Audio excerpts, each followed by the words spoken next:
Thank you, Senator Ludlam. Senator Back.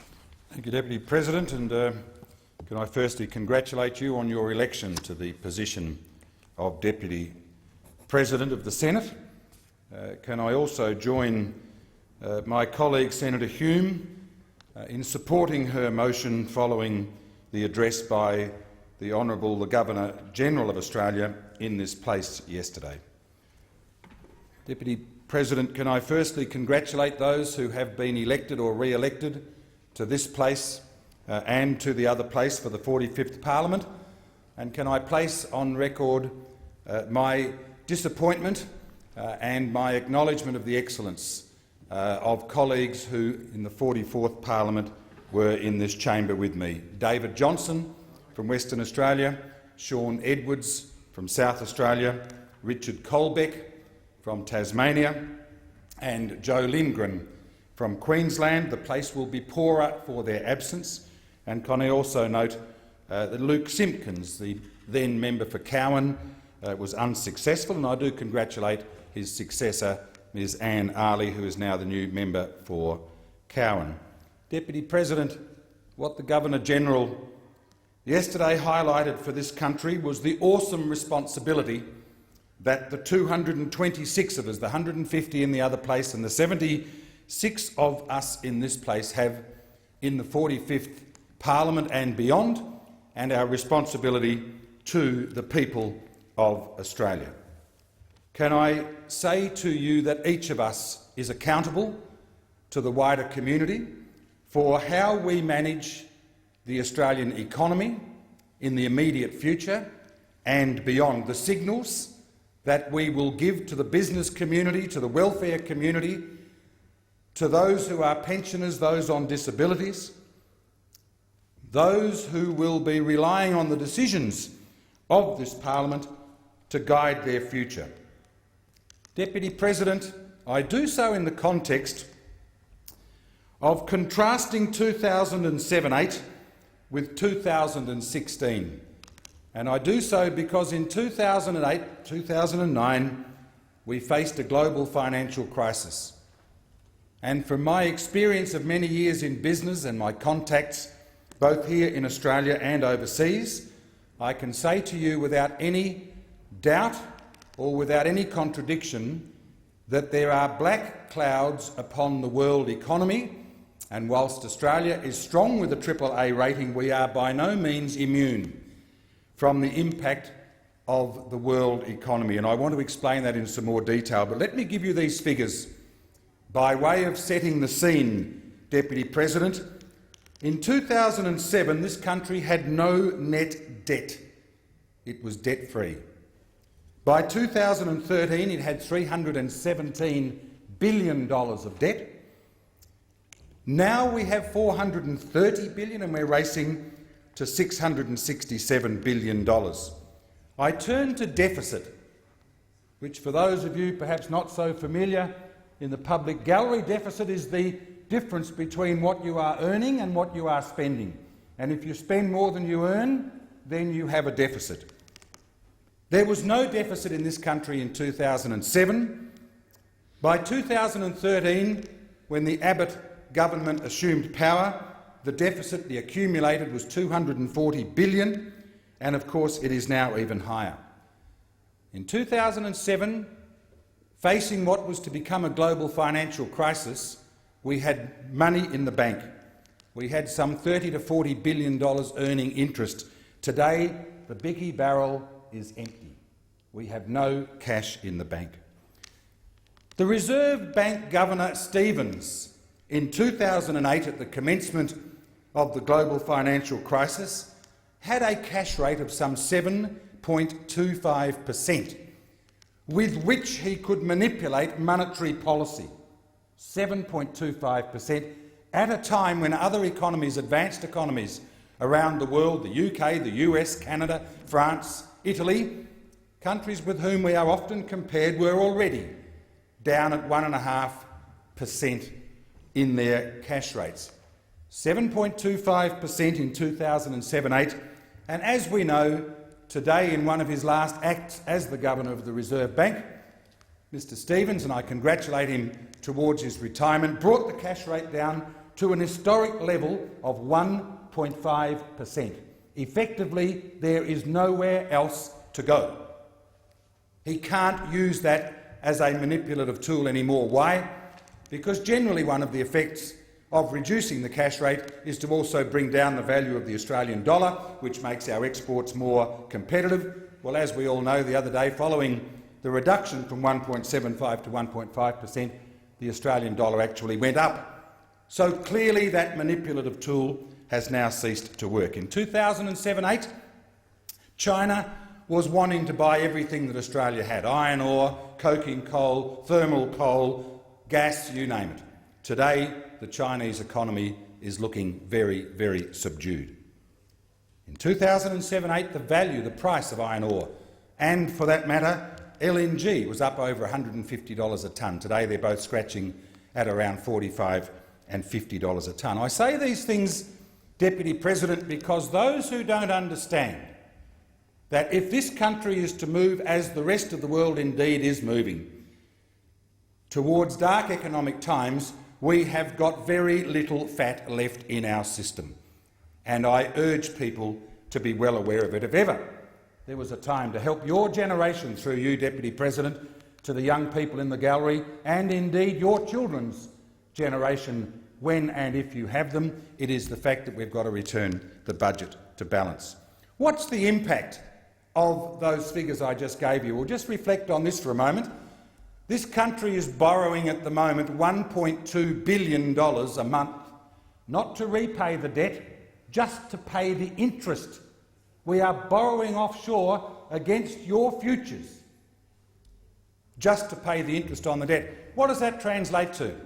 It actually translates to 2 to 3 primary schools per day, new primary schools a day, 7 days a week, that this country isn't building because we're borrowing $1.2 billion. In the Deputy President's home city of Perth and mine, we are just concluding the construction of a new children's hospital.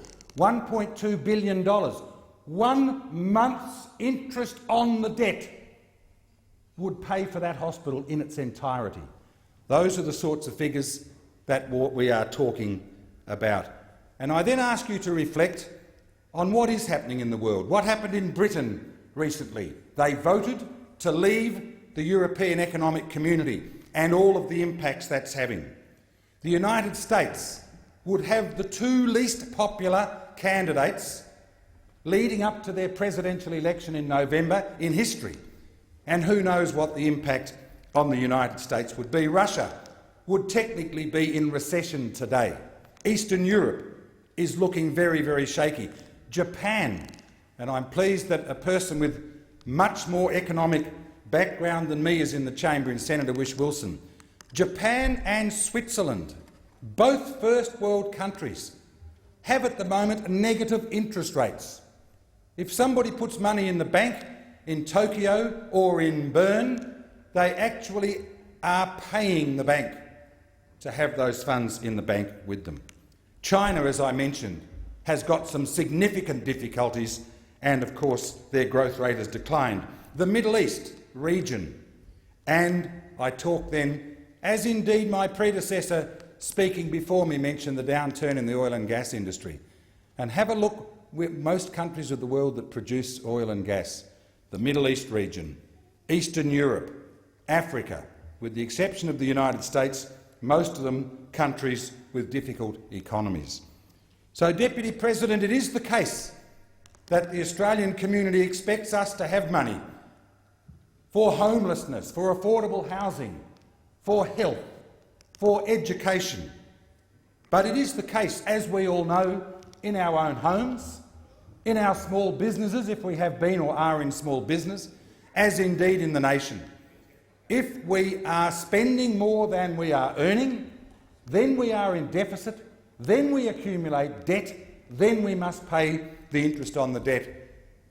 And as the Minister for Employment comes into the room, I remind you all again that that $1.2 billion a month interest we're paying on the debt is at the low rate of 1.5%. Imagine if and when interest rates go up to 3 or 4%, where we are going to be in that space. And where are our income taxes being spent? I only received my own tax return the other day, and printed on it for me was an indicator of where my tax goes, and it would be similar for those who pay tax in this country. 39% of my tax goes on welfare, and within that 39%, 40% on the aged, just on the 25 for families, 20 for disability.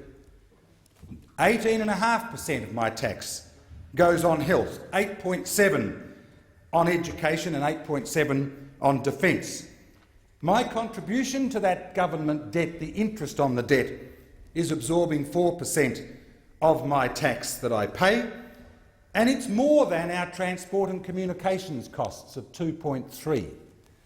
So I say to you and I say to my colleagues in this place, we have got an awesome responsibility to the people of Australia to see that we return this budget to surplus so that we will have the adequate cash necessary to maintain the services across our community at the highest level that we all enjoy. Deputy President, in the time available, I do want to speak a little about legislative issues.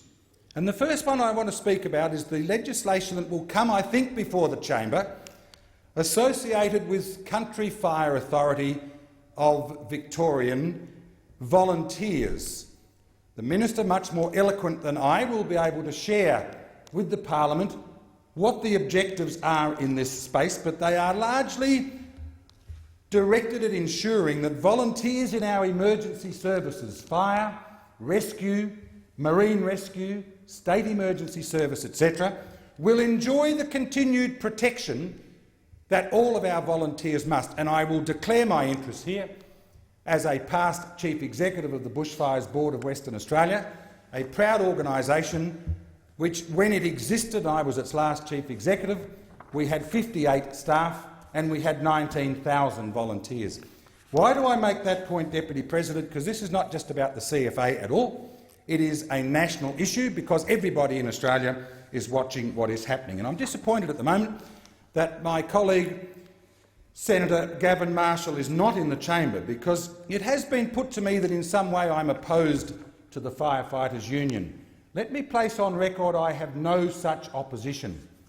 And if the head of the United Firefighters Union, Mr Peter Marshall, was in the chamber now, I'm sure he would acknowledge that. And why would he, Deputy President? Because he sat in this very chamber in the public gallery in 2011 November, when this place unanimously passed legislation which would ensure that firefighters who had contracted carcinogens or picked up carcinogens and now had cancers due to their firefighting activities would be covered by workers' compensation, a fact that prior to that they would not have been covered. If they couldn't prove which fire it was in the past, what the carcinogen was, where they were when they didn't have a workers' comp claim. And I say with a high degree of pride that in fact it was Mr Peter Marshall who came to a committee of the Senate and he asked for 7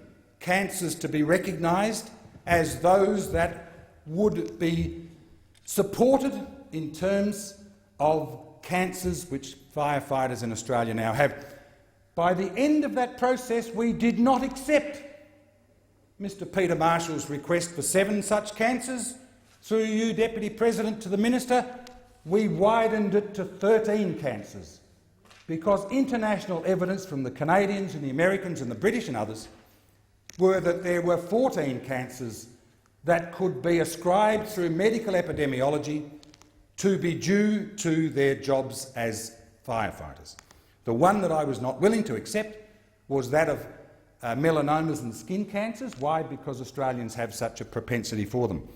And I know Senator Marshall had a task in his caucus, as indeed I did, but I acknowledge fully the support I got from the now Foreign Minister, Ms Julie Bishop, from my then leader, Senator Abetz, and my then leader of the opposition, Mr Tony Abbott, in their support for that contention by the union to allow us to pass that legislation. I give you that background simply because, as Mr Peter Marshall was right in 2011, he is wrong in 2016 to pick volunteers. The CFA is the senior fire organisation in this country, and I believe probably has the highest number of paid and volunteer officers in any fire service in the world. And I will make this point for the first time ever. My mentor when I ran the Bushfires Board was a gentleman by the name of Mr Len Foster, who at the time was the head of the Country Fire Authority in Victoria. He now, in his retirement in 2011, I rang him up. I got him off a golf course and I said, Len, the Firefighters Union and Slater and Gordon, the legal firm representing them, have come before us with a request for 7 cancers to be recognised. Do you think the case is valid? He said, Chris, this is something we should have dealt with years ago. He said, if you can achieve this for firefighters, you will have done the right thing. So indeed, it's now known the first time ever publicly that the advice I took was from none other than Len Foster. But I'll tell you the other thing, Deputy President, that Len Foster taught me.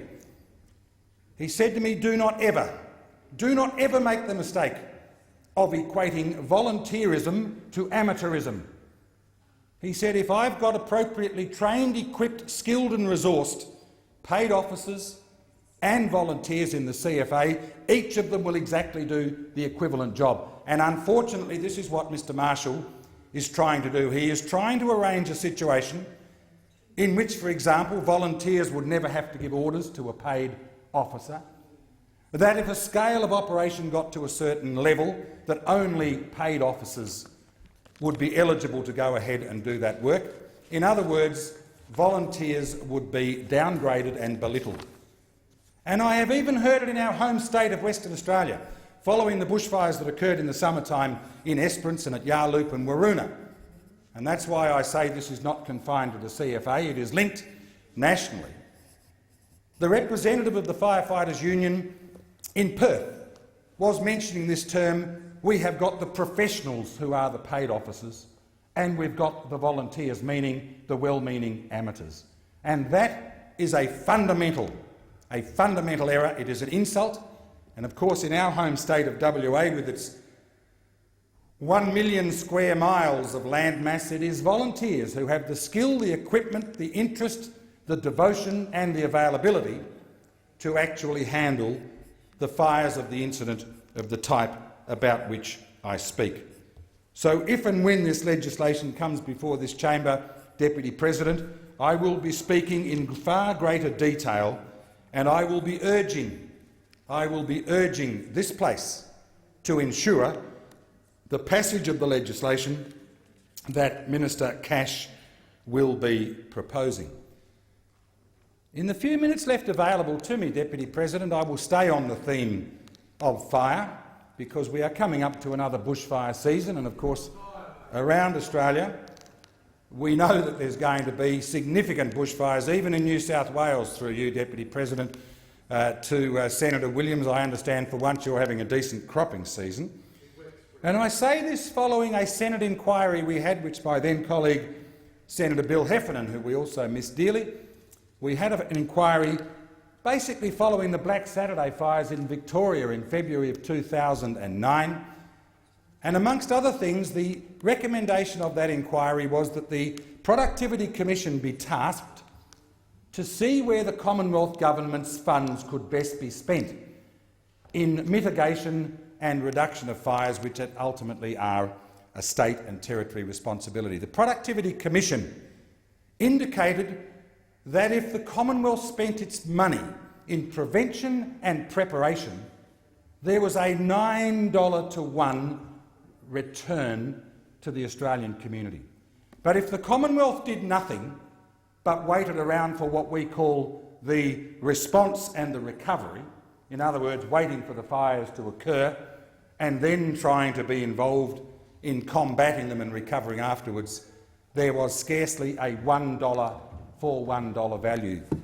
The message I want to leave on that theme is that there needs to be far more expenditure in prevention and in preparation rather than in response and recovery.